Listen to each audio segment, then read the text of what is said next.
Alright everyone, we start off today talking about Nick Fuentes. Of course, he's been banned off of Twitter. It finally got banned. I would have expected months and months ago based on some of the things that he said. Like, he must get constantly reported. It's actually strange that they didn't, because usually Twitter is really has a trigger finger when it comes to banning people.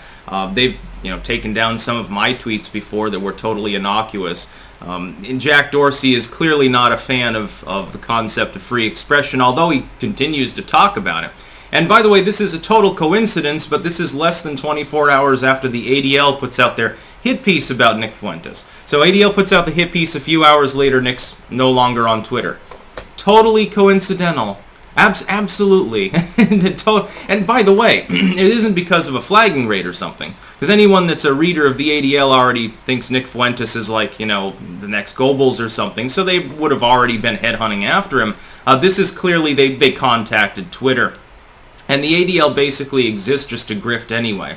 The only reason that they exist is to make propagandist posts, stink pieces about people in order to make more money. See, there's really no fundamental problem with hate in the United States. It's not actually a hateful country. By and large, the West, and the West is, most of the internet, by and large is not filled with people that have even particularly out there beliefs that people would consider particularly bad. And so the ADL and like the Sharptons of the world, the SPLCs, they have to grift constantly and make problems where they don't really exist. And so they have to keep expanding the definition of racism.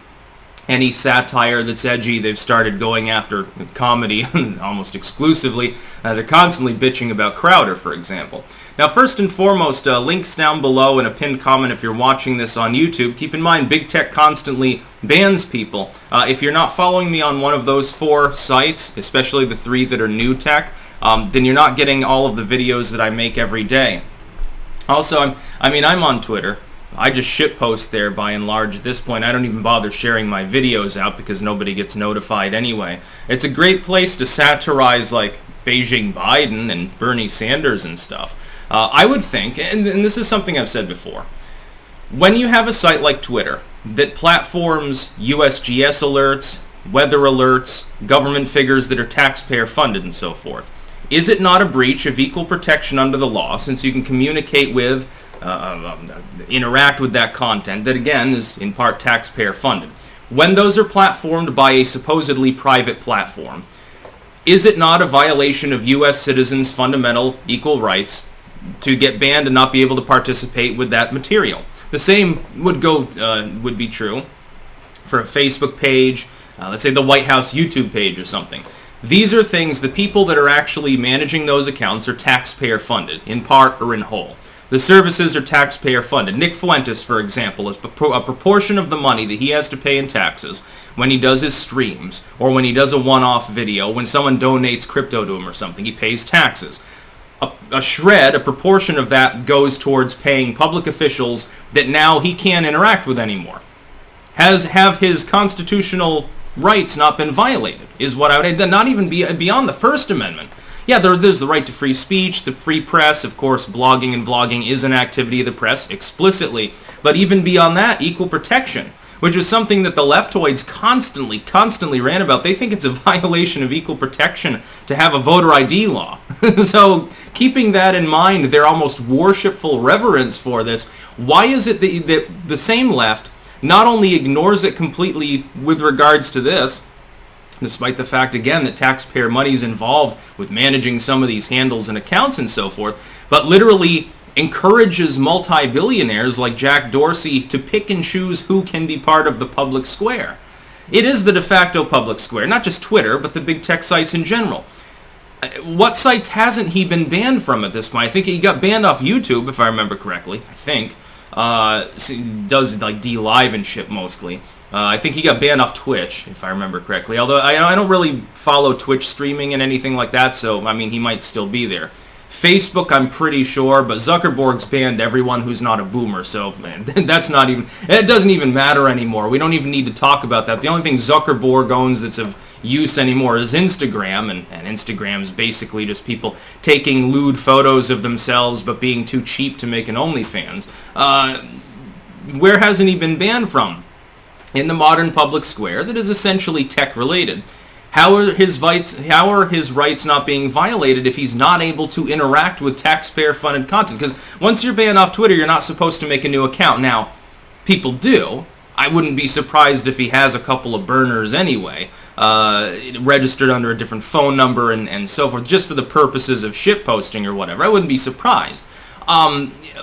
But it still violates his rights. We've got an active lawsuit right now against big tech with regards to Florida, a class action that Trump just climbed aboard the other day, because they've got a law now where they're going to go after the big tech sites for deplatforming or censoring public figures. Of course, Trump, having been president at the time, was banned off several large platforms, so he would be part of that class action suit. The court won't be able to find no standing, considering the nature of the lawsuit. I don't think that they'll rule in favor of the plaintiffs, but it'll be an interesting legal case. And again, it's like the pebble that causes the rock slide. It's like the straw that breaks the camel's back. At some point, I think there's a backlash against this censorship, but we're still in the dark ages right now. People are beginning to wake up. But the problem is, what happens is that in the lead up to things like this, you have extensive character assassination campaigns of the individuals. So Nick Fuentes isn't a sly and slightly wry comedic figure, which is how I interpret much of what he says. A lot of it is couched as humor. Now, does he have beliefs, ethnic in nature, that I disagree with? Yeah. Do I have a problem with that? No, and here's why.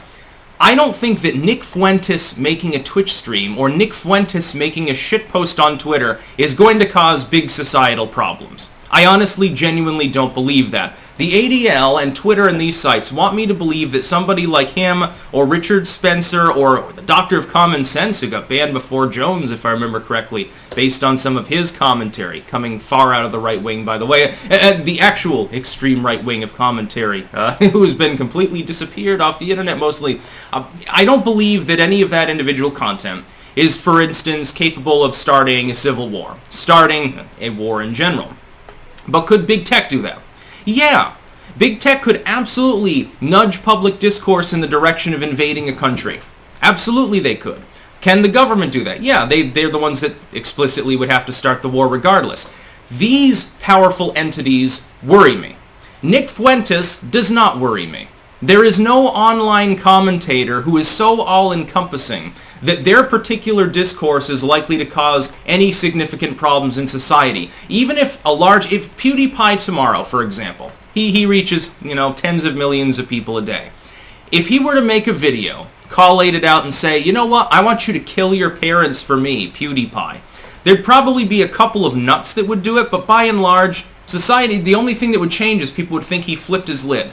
They'd think he went fucking nuts. And then the cops would show up, and then he'd go to prison probably for incitement. That's what would happen. So society, okay, a couple nuts' parents are dead. Oh, they probably would have done shit like that anyway, so I don't know if that particularly changes their trajectory of life either.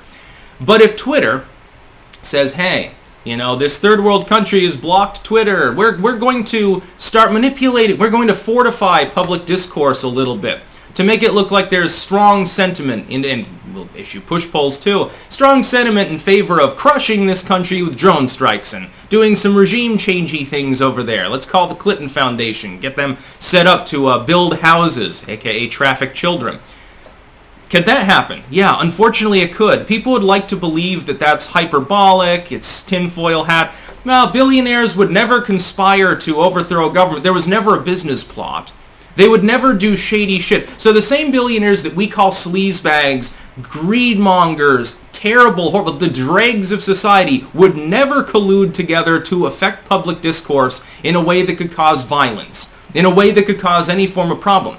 But Nick Fuentes, I'm supposed to believe that he's trying to do that. Behind the scenes, he's a subversive working with a bunch of other Nazis to try to overthrow civilization. See, that doesn't make sense. When I look at the two situations, which one's more likely? Thousands of independent commentators are going to work together and create a Nazi army, or half a dozen tech experts, all from the same exact socioeconomic background, might collude to affect our government. Which one of these is Occam's razor at this point? 6 people working together for mutual benefit, or thousands of people who compete with one another explicitly and actually undergo competition, unlike big tech firms, are colluding to, cause a race war or something. See, I don't believe that. And the ADL, essentially, and this is not the first time, by the way, that this has happened, is helping to shape big tech policy. This is why you need to get on new tech platforms. This is why you should be using Gab or Parler, or both, like I do, and Minds.com. This is why you shouldn't just be reliant on YouTube. If you're only watching me on YouTube, you're not even getting all of my videos at this point. At a bare minimum, I'd get on Dailymotion. I know that it's not a new tech site, but it is a technical competitor. You should be on Rumble. Trump is. He's got almost 500,000 subscribers there already. I think he's the second largest after only his son, Don Jr., who is more tech literate and thus was already there for months. You should be on these platforms. You should be using Subscribestar. There are people that still rely on Patreon.